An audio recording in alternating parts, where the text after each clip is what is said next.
ఇక ఇదే అంశానికి సంబంధించి ఆదిలాబాద్ జిల్లా నుంచి మా ప్రతినిధి రాజు మరింత సమాచారం అందిస్తారు. రాజు, పత్తి కొనుగోళ్లు ఏ విధంగా సాగుతున్నాయి ఆదిలాబాద్ జిల్లా వ్యాప్తంగా?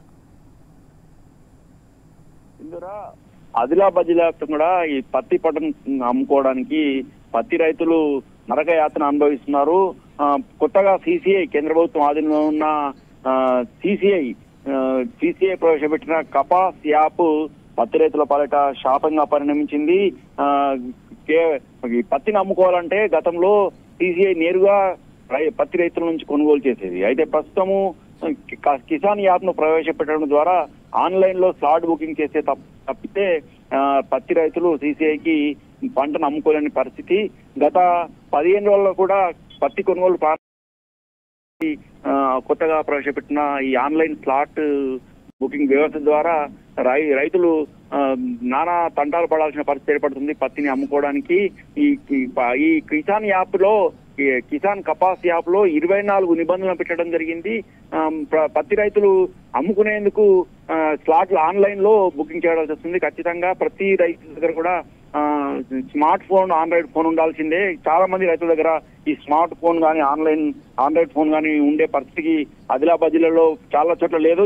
అది కూడా ఉట్నూరు వంటి ఏజెన్సీ ప్రాంతంలో చాలా చోట్ల కూడా ఈ ఆన్లైన్ అంటే సెల్ టవర్లు ఉండకపోవడం, అలాగే ఇటు నెట్ ఉండకపోవడం కూడా ఈ ఆన్లైన్ స్లాట్ బుకింగ్ చేయడంలో చాలా నానా ఇబ్బందులు ఏర్పడుతున్నాయి. తాజాగా ఈ ఆన్లైన్ లో కపాస్ యాప్ లో ఈ పత్తిని అమ్ముకోలేకుండా ఇళ్లలోనే పత్తిని ఉంచుకోవడం కారణంగా జిల్లాలో ప్రమాదవశత్తు జరిగిన అగ్ని ప్రమాదాల్లో ఇది 2 చోట్ల అగ్ని ప్రమాదం జరిగి దాదాపు లక్షలాది రూపాయలు పత్తి రైతులు నష్టపోవాల్సిన పరిస్థితి ఏర్పడింది. తాజాగా నిర్మల్ జిల్లా ఆదిలాబాద్ జిల్లా జైనత్ మండలం లక్ష్మీపూర్ లో ఒక పత్తి రైతుకు సంబంధించిన 50 క్వింటాల పత్తి దగ్ధం కావడం జరిగింది. అలాగే తాజాగా నిన్న పొచ్చర ఆదిలాబాద్ రూరల్ మండలం పొచ్చల కూడా 30 క్వింటాల పత్తి దగ్ధం కావడం జరిగింది.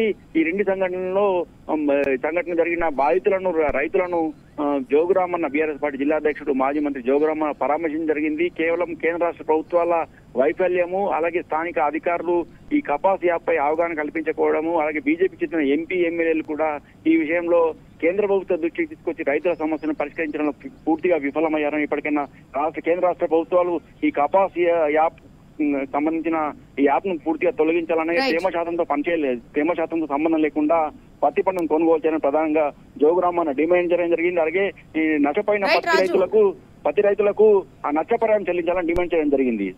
రైట్, థ్యాంక్ యూ రాజు. ఇక తెలంగాణలో ధాన్యం, పత్తి కొనుగోలు అయితే రైతులను తీవ్ర ఇక్కట్లకైతే గురి చేస్తోంది. మొక్కజొన్న సహా ఇతర పంటలను ప్రభుత్వం కొనుగోలు చేయకపోవడంతో రైతులైతే ప్రైవేట్ వ్యాపారులకు వరి, ధాన్యం అమ్ముకుంటున్నారు.